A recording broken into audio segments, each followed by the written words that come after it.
orang kampung saya gusar gitu dengan kesaksian saya, dan sehingga saya ditolak pulang ke kampung karena saya diblok untuk pulang ke Padang sebagai seorang orang Minang yang mengikut Yesus. Dan bagaimana ceritanya, saya kesaksian pertama itu saya diserang oleh keluarga besar, oleh teman-teman, satu alumni, satu teman sekolah, orang kampung.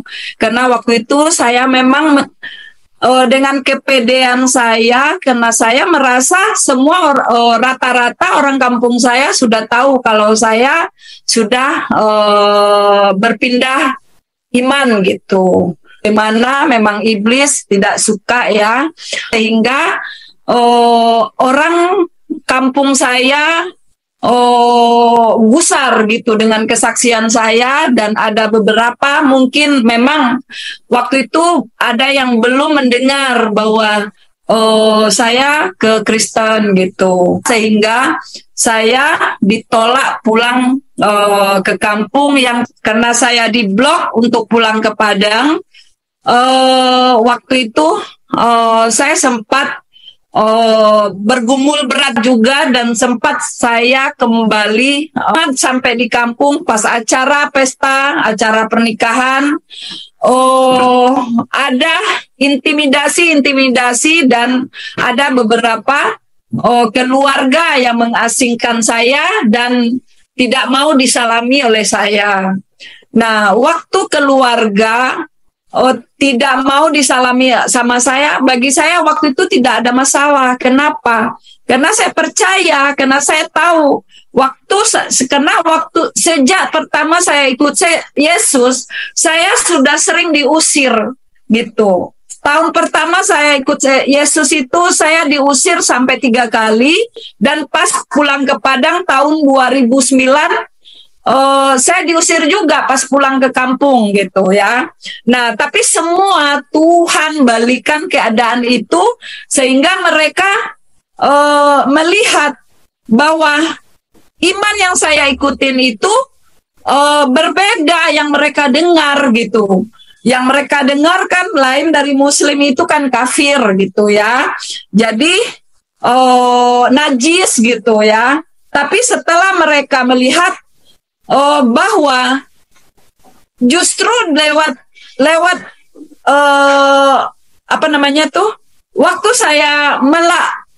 waktu saya pulang ke kampung setelah mereka melihat bahwa di hidup saya itu ada damai gitu, ada perbedaan gitu. Jadi mereka kembali, bahkan malah dibilang angkat jempol ya. Sehingga waktu itu orang tua saya, ibu saya bilang, kan kalau keluarga besar bilang saya itu sesat. Kalau orang yang sudah berpindah agama itu dibilang sesat. Jadi ibu saya bilang begini, katanya yang sesat itu malah yang keluarga yang semua masih Muslim ya, malah mereka yang dibilang sesat. Sinita nggak ada sesat, nggak ada jeleknya, justru malah Sinita jauh lebih baik gitu. Itu orang tua saya, karena orang tua saya itu orang yang lugu, ya memang orang kampung sekali dan tidak mengecap pendidikan, nggak sekolah, buta huruf ya orang tua saya. Jadi beliau melihat dengan mata hati mereka, bagaimana cara hidup bersosialisasi itu dengan mata hati mereka gitu. Jadi beliau melihat dari kehidupan itu justru tidak ada berubahnya dari Sinita, bahkan jauh lebih baik gitu. Nah, mungkin teman-teman, saudara-saudara di sini dengar kesaksian saya ini mungkin nggak ngerti ya, apa maksudnya, ujungnya apa gitu. Nah, saya cerita sedikit. Haleluya, puji Tuhan. Saudaraku, pekerjaan Tuhan tak dapat dibatasi oleh kekuatan dan oleh tipu daya manusia. Siapakah manusia yang mampu untuk menipu dan menghalangi kuasa Tuhan yang sedang bekerja. Saudaraku, kali ini kita akan melihat dan sama-sama akan menyaksikan kesaksian yang hidup dari seorang ibu yang betul-betul menjadi pengikut Yesus yang luar biasa. Saudara-saudara, ia harus rela, dia dilarang untuk pulang ke kampungnya karena dia telah percaya kepada Yesus Kristus. Sebenarnya, saudara-saudara, hal ini sangatlah mengherankan sekali. Apa hubungannya tentang kampung tempat kelahiran kita dengan agama yang sekarang kita anut? Namun begitulah, saudara-saudara, fakta yang telah terjadi. Namun terus ibu ini berusaha bagaimana dia bisa untuk kembali ke kampungnya, karena itu adalah haknya sebagai warga negara. Nah, saudara-saudara, peristiwa yang sulit itu terus saja terjadi karena orang-orang di kampungnya berusaha untuk menolak dia, terutama dari pihak keluarga. Namun yang ajaib dan luar biasa, pada satu kali ibu ini berhasil untuk bisa pulang ke kampungnya. Setelah dia tiba di kampungnya dan beberapa hari kemudian, justru perbuatan dan kekuatan Tuhan menjamah kampung tersebut, karena ibunya yang awalnya juga menolak kepulangannya ke kampung justru memberikan pernyataan bahwa dia lebih baik daripada yang lain-lain. Dia lebih baik sebagai orang Kristen, dia jauh lebih baik, jauh lebih berakhlak, jauh lebih beradab daripada saudara-saudaranya yang non-Kristen itu. Dan pernyataan itu yang membuat ibu ini bersuka cita. Saudara-saudara, Alkitab memang mengatakan kita adalah surat-surat yang terbuka, yang dapat dibaca oleh semua orang. Kamu bagaikan kota yang terletak di atas gunung, di mana semua orang dapat memperhatikan dan melihatmu. Karena itu, saudaraku, sebagai orang Kristen, jadilah kita sebagai kota yang di atas gunung, dan sebagai surat-surat yang terbuka yang dapat dibaca oleh orang. Tidak harus kita memperkenalkan Yesus yang kita imani, namun kita hanya perlu melakukan apa yang diperintahkan oleh Yesus. Kita hidup sesuai dengan ajaran dan ketetapan yang ditetapkan dan yang diajarkan oleh Yesus, maka orang akan melihatnya dan mereka akan tertarik. Saudaraku, kalau hidup kekristenan kita akan terus lebih baik, akan terus berjalan sesuai dengan ketetapan Allah, maka ada banyak orang yang akan dipermalukan. Ya, Alkitab berkata seperti menaruh bara api di atas kepala mereka. Nah, bagaimana kisah yang luar biasa, kisah heroik, kisah yang dahsyat ini akan kita sama-sama saksikan. Saudara, sebelum saudara menyaksikan tayangan ini, kami terus mengetuk pintu hati Bapak Ibu Saudara untuk kiranya dapat terus membantu pelayanan pekerjaan Tuhan yang ada di kota kami dalam pembangunan gedung gereja serta pusat pelayanan penginjilan. Saudaraku, mari kita sama-sama akan mengikuti tayangan berikut ini. Waktu itu kesaksian sebagai seorang orang Minang yang mengikut Yesus, dan bagaimana ceritanya saya ada bersaksi di Puji Tuhan. Saat saya kesaksian pertama itu, saya diserang oleh keluarga besar, oleh teman-teman, satu alumni, satu teman sekolah, orang kampung. Karena waktu itu saya memang dengan kepedean saya, karena saya merasa semua rata-rata orang kampung saya sudah tahu kalau saya sudah berpindah iman gitu. Tapi ya nggak tahu bagaimana, memang iblis tidak suka ya. Jadi waktu itu ada namanya program channel Muslim menjawab, Islam menjawab kalau nggak salah waktu itu. Kalau sekarang tuh yang dari Muslim lah. Dia pelesetkan apa yang saya saksikan sehingga orang kampung saya gusar gitu dengan kesaksian saya, dan ada beberapa mungkin memang waktu itu ada yang belum mendengar bahwa saya ke Kristen gitu. Dan dari orang satu, orang dua sampai ke keluarga, sehingga saya ditolak pulang ke kampung yang kebetulan waktu itu keponakan saya yang sangat-sangat saya sayangi menikah, karena keponakan saya ini meninggal, orang tuanya sudah meninggal dan dia sudah menjadi anak saya gitu ya. Terus karena saya diblok untuk pulang ke Padang, waktu itu saya sempat bergumul berat juga, dan sempat saya kembali klarifikasi satu kesaksian lagi dengan suami gitu. Akhirnya karena keponakan saya ini dia berdua beradik ya. Ibu Linda, ya? Ada yang kasih saran, tolong jangan goyang-goyang supaya mata yang nonton tidak sakit.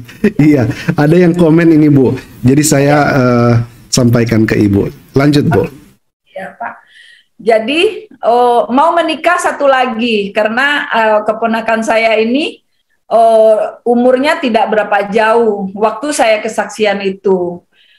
Akhirnya begitu pas adiknya menikah, waktu itu saya pulang kampung karena keponakan saya memilih menikah tidak memakai adat gitu. Karena kalau pakai adat, kalau ada keluarga atau pemangku adat tidak datang, itu positif pernikahan gagal gitu. Jadi waktu adiknya menikah lagi, waktu adiknya menikah, dia pilih tidak pakai adat supaya tantenya bisa pulang kampung gitu. Puji Tuhan, waktu di kampung, waktu pulang ke Padang itu, semua Tuhan lancarkan pas berangkat ke kampung ya. Cuma sampai di kampung pas acara pesta, acara pernikahan, ada intimidasi dan ada beberapa keluarga yang mengasingkan saya dan tidak mau disalami oleh saya. Nah, waktu keluarga tidak mau disalami sama saya, bagi saya waktu itu tidak ada masalah. Kenapa? Karena saya percaya, karena saya tahu karena waktu sejak pertama saya ikut Yesus, saya sudah sering diusir gitu. Tahun pertama saya ikut Yesus itu saya diusir sampai 3 kali, dan pas pulang ke Padang tahun 2009 saya diusir juga pas pulang ke kampung gitu ya. Nah, tapi semua Tuhan balikan keadaan itu sehingga mereka melihat bahwa iman yang saya ikutin itu berbeda yang mereka dengar gitu. Yang mereka dengar kan lain dari Muslim itu kan kafir gitu ya. Jadi najis gitu ya. Tapi setelah mereka melihat bahwa justru lewat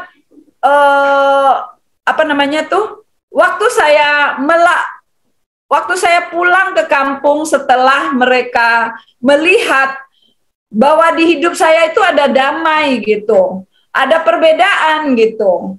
Jadi mereka kembali, bahkan malah dibilang angkat jempol ya. Sehingga waktu itu orang tua saya, ibu saya bilang, kan kalau keluarga besar bilang saya itu sesat. Kalau orang yang sudah berpindah agama itu dibilang sesat. Jadi ibu saya bilang begini, katanya yang sesat itu malah yang keluarga yang semua masih Muslim ya. Malah mereka yang dibilang sesat. Sini nggak ada sesat, nggak ada jeleknya, justru malah Sinita jauh lebih baik gitu. Itu orang tua saya, karena orang tua saya itu orang yang lugu, ya memang orang kampung sekali dan tidak mengecap pendidikan, nggak sekolah, buta huruf ya orang tua saya. Jadi beliau melihat dengan mata hati mereka. Bagaimana cara hidup bersosialisasi itu dengan mata hati mereka gitu. Jadi beliau melihat dari kehidupan itu justru tidak ada berubahnya dari Sinita, bahkan jauh lebih baik gitu. Nah, mungkin teman-teman, saudara-saudara di sini dengar kesaksian saya ini mungkin nggak ngerti ya, apa maksudnya, ujungnya apa gitu. Nah, saya cerita sedikit. Saya asli dari Muslim, saya orang Padang, orang Sumatera Barat ya. Jadi identik kalau orang Padang itu kan Muslim ya. Saya dari Muslim yang kental, tapi bukan seperti Pak Muhammad Kaceh, bukan seperti Pak Saifuddin ya. Kalau Pak Saifuddin saya bangga sebagai dulu sesama dari Muslim, beliau memang pinter ya. Tapi saya waktu itu walaupun saya memang nggak pinter seperti Pak Saifuddin, tapi saya adalah pelaku. Iman saya pelaku, saya seorang Islam yang taat, ya gitu. Waktu masih kecil saya ya. Nah, setelah saya menikah, terus saya menikah dijodohkan sampai 2 anak saya berpisah dengan suami pertama karena dari Padang itu dulu saya dijodohkan ya. Nah, setelah punya anak 2 saya bercerai, terus saya sempat 5 tahun single parent ya. Nah, waktu single parent saya hidup di kota besar di Jakarta. Saya juga kerja salon ya, jadi pergaulan salon ya berubahlah dari seorang Sinita yang lugu, yang manis di depan keluarga, di mata keluarga itu Sinita yang manis gitu. Tapi setelah single parent 5 tahun kehidupan pergaulan, karena waktu itu memang kesempatan namanya perubahan ya, perubahan. Saya pengen tahu semua apa itu kehidupan kota Jakarta, sehingga sempat saya waktu itu dibilang ratu diskotik lah ya waktu itu. Ini bukan suatu kebanggaan, saya bilang gitu ya. Jadi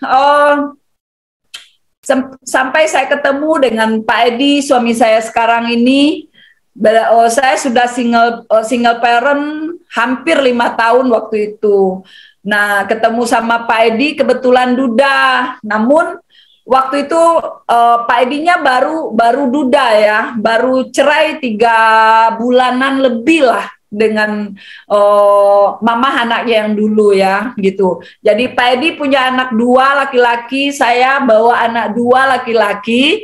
Jadi kami menikah jadi 4.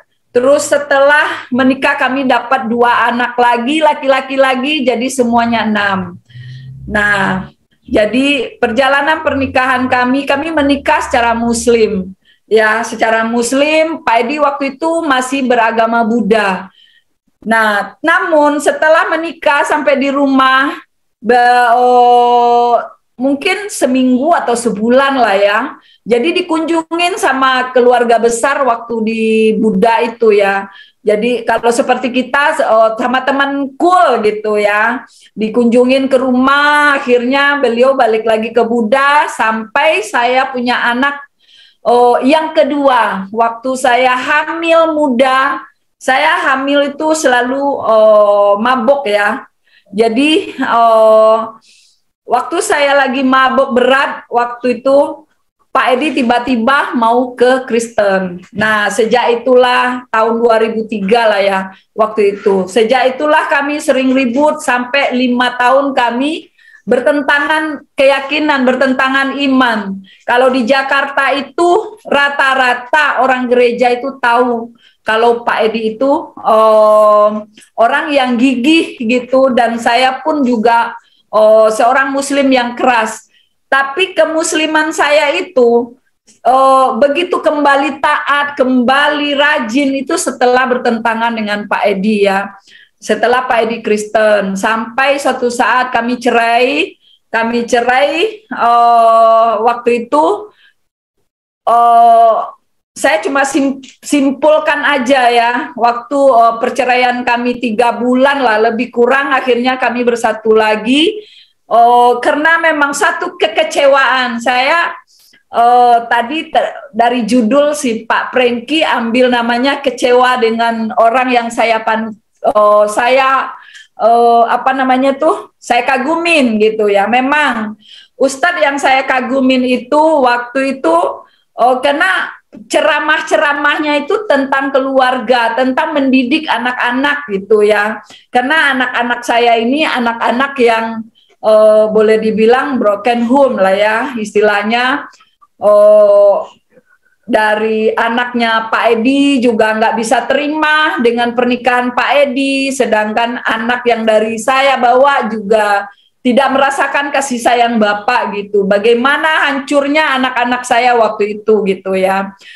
Apalagi ditambah lagi saya berperang terus sama Pak Edi selama 5 tahun bertentangan gitu. Alkitab yang terbang, Alkitab yang disobek, tip yang dibanting. Karena Pak Edi itu sering gitu memutarkan kaset-kaset ceramah, khotbah pendeta-pendeta ya. Jadi waktu saya dengerin ceramah ustadz saya yang saya iniin, terus Pak Edi ganti dengan kaset khotbah. Nah makanya waktu itu saya kesel lagi setel Pak Edi ganti gitu. Akhirnya kami tipnya Pak Edi tuh saya banting gitu ya.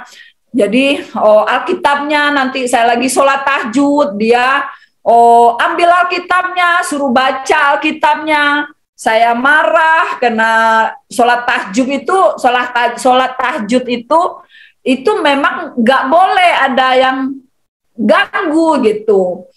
Nah jadi waktu itu seringlah akhirnya saya bercerai. Nah waktu bercerai itu saya ada kerinduan untuk masukin anak saya sekolah di pesantrennya Pak Ustadz ini gitu ya.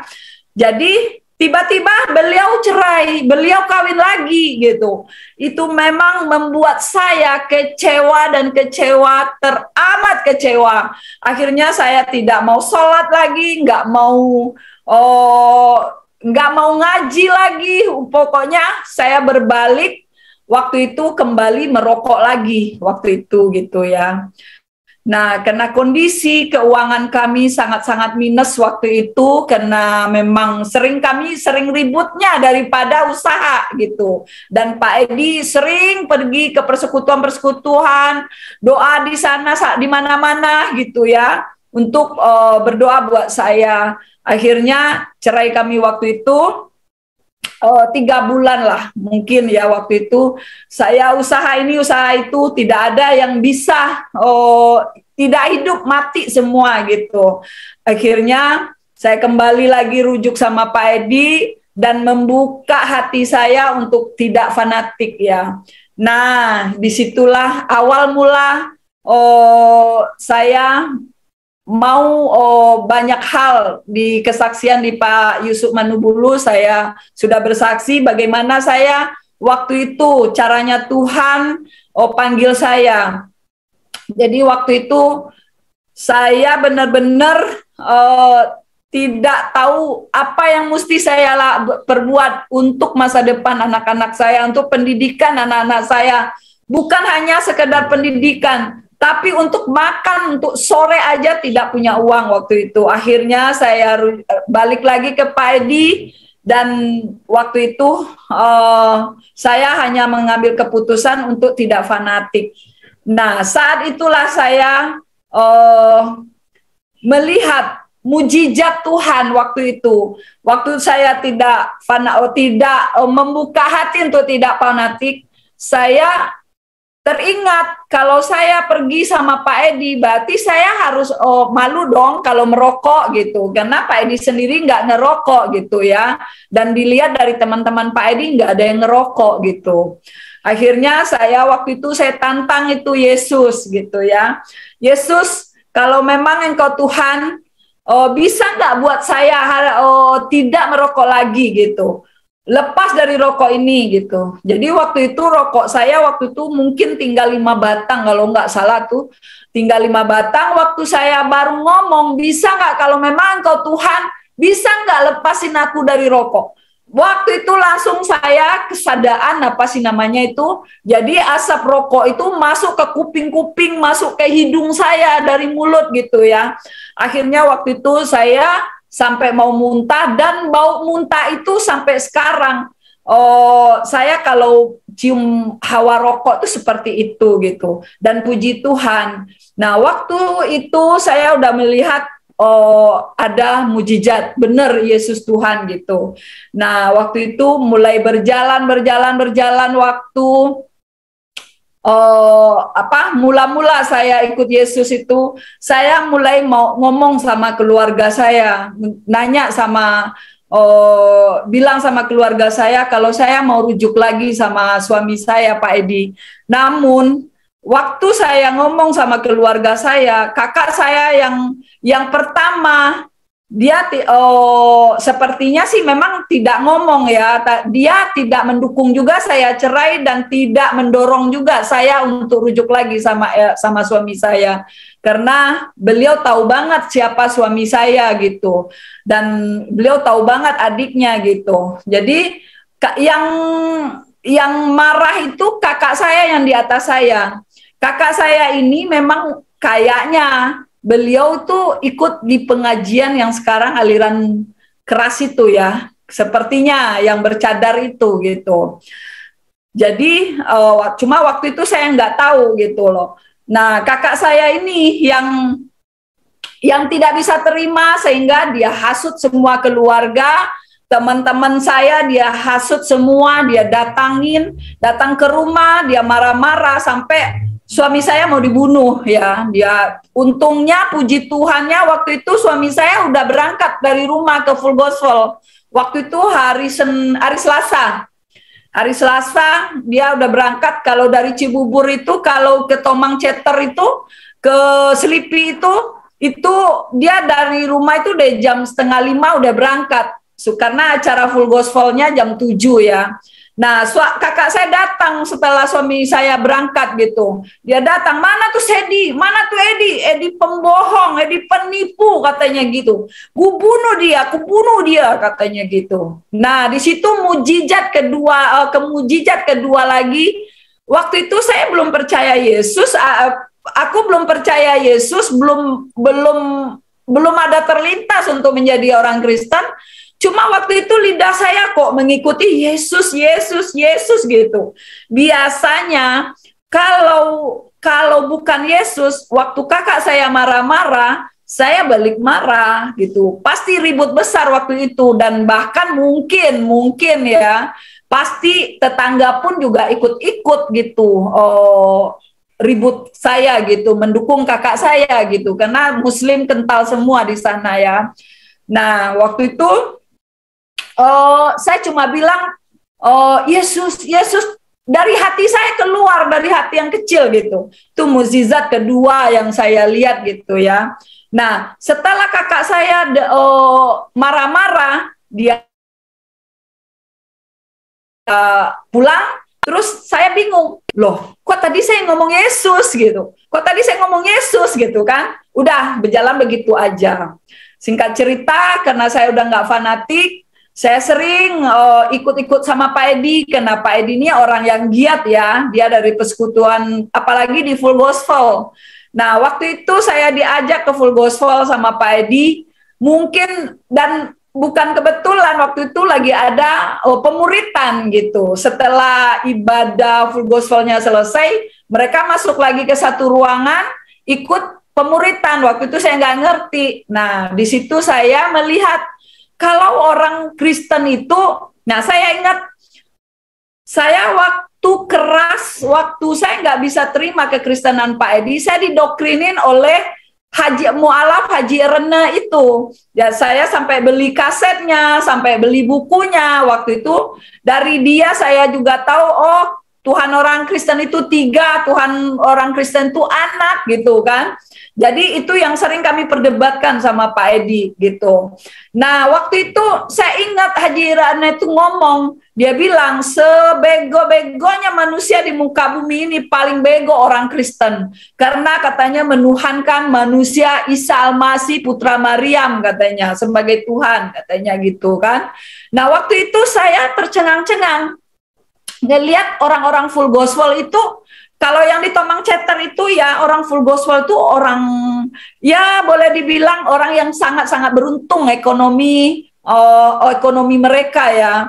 Jadi saya pikir orang kaya begini kapan sempatnya baca Alkitab, kapan sempatnya kalau kami bilang mentelaah Alkitab gitu. Tapi kok orang Kristen ini kok jago-jago ya, dia tahu hafal semua di mana Raja Daud, di mana Nabi di mana Abraham gitu kan. Jadi waktu itu saya malu banget dalam hati saya sendiri, saya malu gitu sama orang Kristen. Saya dari kecil masih belum sekolah aja sudah khatam Al-Qur'an gitu. Udah khatam Al-Qur'an baca-baca aja ya. Saya udah pintar, bahkan suara saya itu kalau saya ngaji tuh bagus kata tetangga saya gitu ya.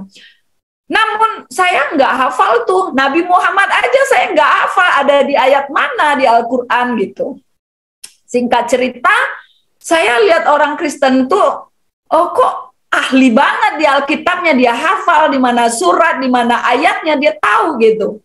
Akhirnya selesai acara itu, setelah pulang ke rumah, saya langsung lihat Alkitab suami saya. Saya baca itu Alkitab. Mulai dari saya baca itu, saya baca dari Kejadian. Saya baca di Kejadian itu, oh kayaknya kok ada di sini semua ya. Kok tersusun rapi bagaimana Allah menciptakan, awal mulanya menciptakan manusia, ini semua nabi-nabi yang saya pelajari waktu masih di Muslim itu. Kok semua ada di sini ya? Nah, di situ tersirat di pikiran saya begini.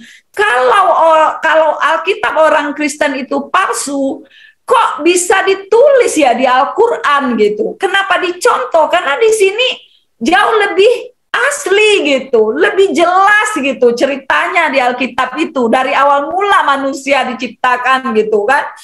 Jadi di situ saya semakin hari semakin rajin baca Alkitab. Sampailah di buku Imamat ya, di Imamat ya. Jadi pas di Imamat itu baru saya ragu-ragu lagi gitu. Nah, berjalannya waktu, saya juga di gereja ya.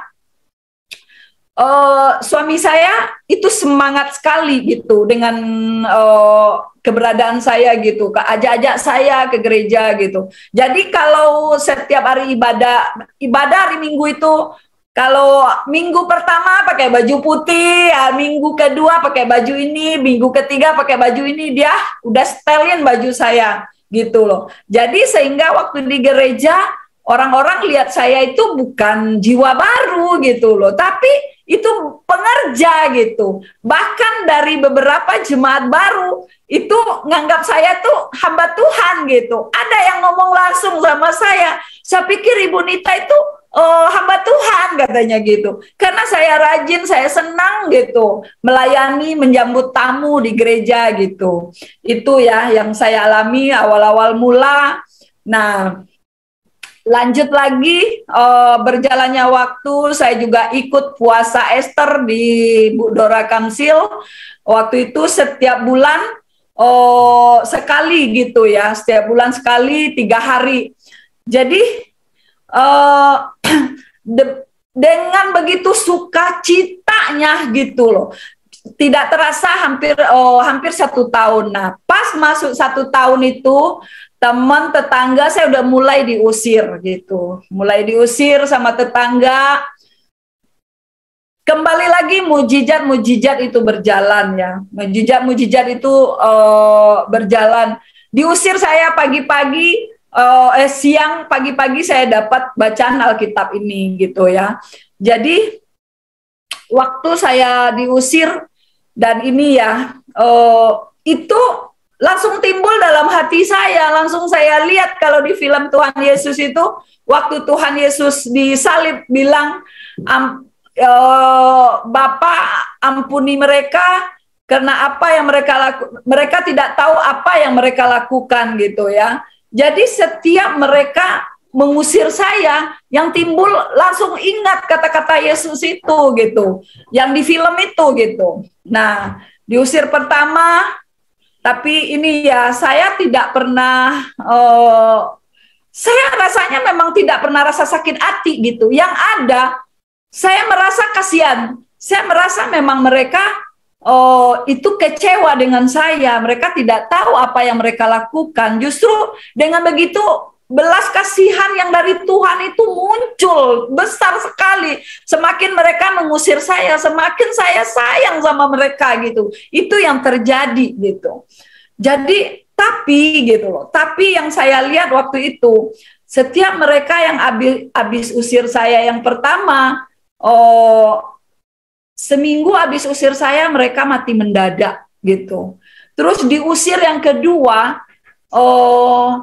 toko mereka kebakaran gitu. Akhirnya mereka yang usir saya yang kedua itu begitu besar tokonya, akhirnya bangkrut gitu. Jadi itu yang saya lihat. Begitu juga saya waktu pulang ke Padang, saya juga diusir dari Padang.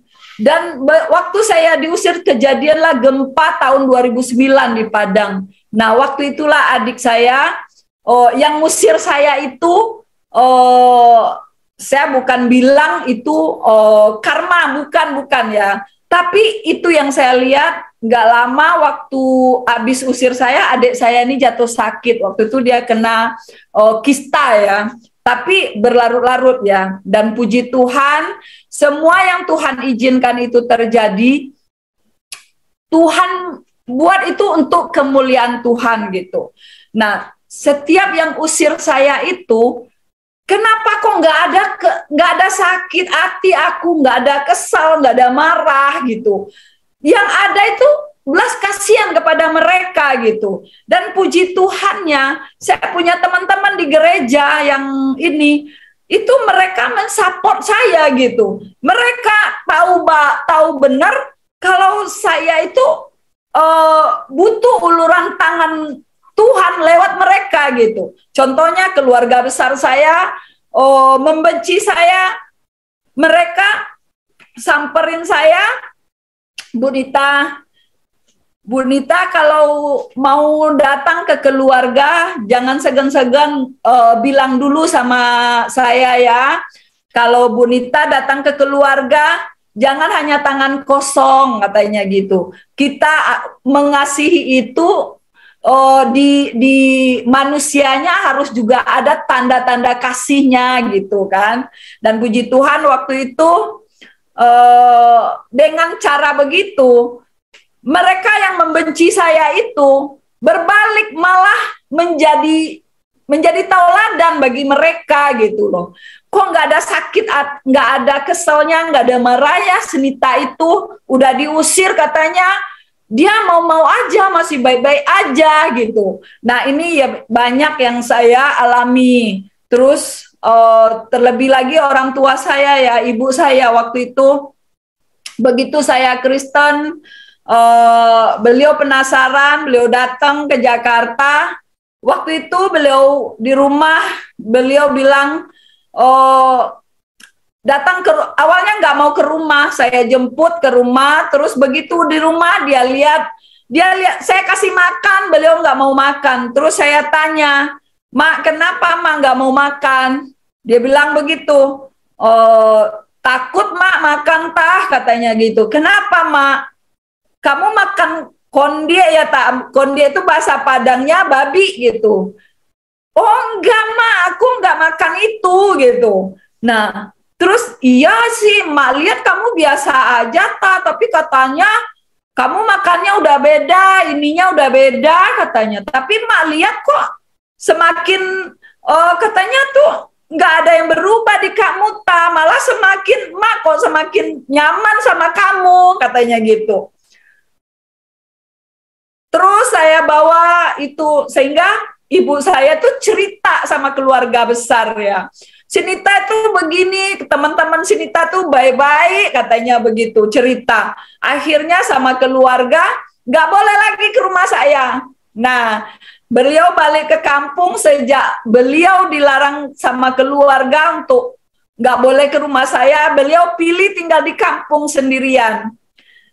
Ibu saya sekarang umurnya udah hampir 100 tahun ya. Tadi saya sempat sebenarnya saya mau kasih foto ibu saya sama Pak Marti, sama Pak Frankie, tapi saya lupa gitu. Jadi ini yang menjadi pergumulan saya.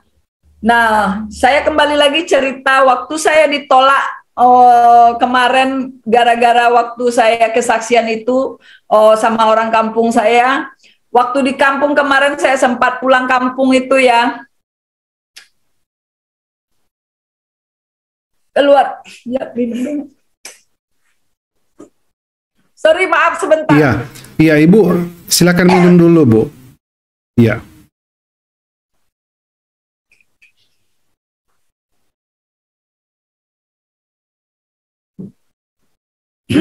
Jadi Pak, waktu pulang kampung kemarin sampai di kampung, awal-awalnya keluarga besar itu nggak mau bersalaman dengan saya. Saya nggak masalah gitu. Fokus saya cuma bilang, Yesus, mereka bukan membenci aku, tapi dia membenci Engkau Tuhan Yesus. Namun kalau boleh aku minta Tuhan belas kasihan-Mu untuk keluarga hamba-Mu Tuhan. Belas kasihan-Mu, jamahan-Mu Tuhan. Saya hanya berdoa aja dengan bahasa roh ya. Terus datang keluarga karena dalam pesta kan banyak keluarga datang, tetangga-tetangga pada datang. Waktu itu lagi kerja enak-enak, lagi kerja bareng-bareng. Ya, sebagian masih ada yang ngomong sama saya, tapi banyak mereka yang menjauh dari saya gitu. Waktu itu emak saya yang tetap masih dekat sama saya. Waktu lagi kupas-kupas bawang, lagi masak-masak bareng-bareng tuh, ada telepon. Saya punya adik satu di dalam penjara ya. Adik saya yang paling bontot, itu dia kena kasus narkoba, ada di dalam penjara. Dan mak saya sangat takut sama dia. Kalau dia bilang A harus A, kalau dia bilang B, B gitu. Waktu saya lagi duduk-duduk sama mak saya, lagi nyang-nyangin bawang, ditelepon sama adik saya. Saya dengar suaranya, karena mak saya udah mulai pendengarannya kurang dengar, jadi suaranya dikencengin baru mak saya dengar. Katanya, kenapa mak kok ketawa-ketawa sama Sinita tuh? Jangan dekat-dekat sama Sinita tuh, jangan ada yang ngajak Sinita tuh ngobrol. Katanya gitu, supaya dia merasa asing, supaya dia mikir katanya, supaya dia mikir biar dia bertobat katanya gitu. Terus ya saya nggak apa-apa dong karena sudah terbiasa gitu ya. Akhirnya keponakan saya yang menikah tadi dia panggil saya supaya saya tidak bergabung dengan mereka di situ. Dia nangis, ante di sini aja ante, maafin Dinda ya ante, gara-gara Dinda ante dikucilin katanya gitu. Nggak apa-apa sayang, ante memang yang penting kamu bahagia, ante juga pengen kamu bahagia, kamu nggak usah pikir, ante nggak apa-apa, ante udah biasa begini gitu kan. Nah waktu itu aku kuat tangguh gitu. Nah jadi ibu saya ini kan boleh cerita sedikit ya Pak Frankie. Kami ini kan punya usaha Blesti, punya produk Blesti, minuman teh Blesti gitu ya. Dari kami punya usaha Blesti ini, ibu saya ini udah minum Blesti. Jadi beliau bangga minum Blesti ini, beliau kuat, sehat itu karena Blesti gitu kan. Nah waktu itu saya bikinin ibu saya ini Blesti gitu kan. Yang kerja saya bikinin Blesti. Terus ibu saya nggak mau dikasih Blesti. Mak, kok mak nggak mau? Saya bilang begitu. Enggak, katanya aku nggak suka, aku nggak tahu minum Lesti, nggak biasa minum Lesti katanya gitu. Nah di situ saya nangis, saya nggak tahan, baru saya nangis. Saya orang lain mau hajar saya nggak takut. Ibaratnya saya nggak sakit gitu loh. Waktu emak saya bilang begitu, dia nggak tahu Lesti. Saya nggak kuat gitu kan. Jadi saya masuk ke kamar, saya berdoa, saya sujud, saya berdoa berbahasa roh. Dan puji Tuhan, saya cuma Tuhan, saya percaya Tuhan. Engkau pilih aku untuk keluarga besarku Tuhan. Saya percaya aku Saulus di kampung aku, Tuhan yang jadi Paulus Tuhan. Saya percaya Tuhan, Engkau nggak akan cuma pilih aku Tuhan, tapi Engkau lihat keluargaku, Engkau sayang keluargaku yang tidak tahu imannya Tuhan. Dia bilang gitu. Aku percaya Yesus, Engkau ajaib, Engkau yang buat, yang bisa rubah semua ini. Saya doa teriak di dalam kamar. Saya teriak dengan bahasa roh ya. Saya teriak maksudnya suara nggak keluar, teriak sama Tuhan aja gitu ya. Terus setelah itu begitu hari-hari kan namanya orang pesta ya di kampung. Hari-hari banyak yang datang, mungkin mereka ya tolong kerja juga, tapi yang intinya mereka penasaran gitu. Singkat cerita, Tuhan balik keadaan itu gitu. Jadi saya punya kakak yang menghasut semua keluarga di kampung itu, justru berbalik menjelek-jelekan dia gitu kan. Bukan menjelek-jelekan, akhirnya si itu jelekin si Nita kok beda gitu. Nggak ketemu apa yang mereka ceritakan gitu. Justru mereka waktu saya orang rame-rame itu namanya orang kerja masa-masa rame-rame, kalau kebersamaan di kampung itu memang nggak ada deh di kota gitu ya. Jadi ada yang bertengkar, ada yang ribut. Nah, kita dengan kasih, dengan api Roh Kudus gitu. Waktu kita ngomong, mereka itu benar-benar mendapatkan hikmahnya, mendapatkan titik terangnya gitu. Waktu kita ikut ngomong gitu. Nah, ini itu yang membuat perubahan. Mereka akhirnya, singkat cerita, yang tadi itu yang diintimidasi iblis itu berbalik menjadi berkat gitu. Ini yang saya alami ya. Terus berjalannya waktu, saya balik ke sini kan. Puji Tuhan, haleluya. Saudara sudah menyaksikan tayangan tadi. Saudaraku, itulah keluar biasaan Allah kita. Hiduplah sebagai orang Kristen yang benar, maka engkau akan menjadi berkat. Sampai berjumpa dalam program acara kami selanjutnya. Kita jumpa lagi di tayangan-tayangan selanjutnya. Tuhan Yesus memberkati. Haleluya, haleluya. Shalom, puji Tuhan.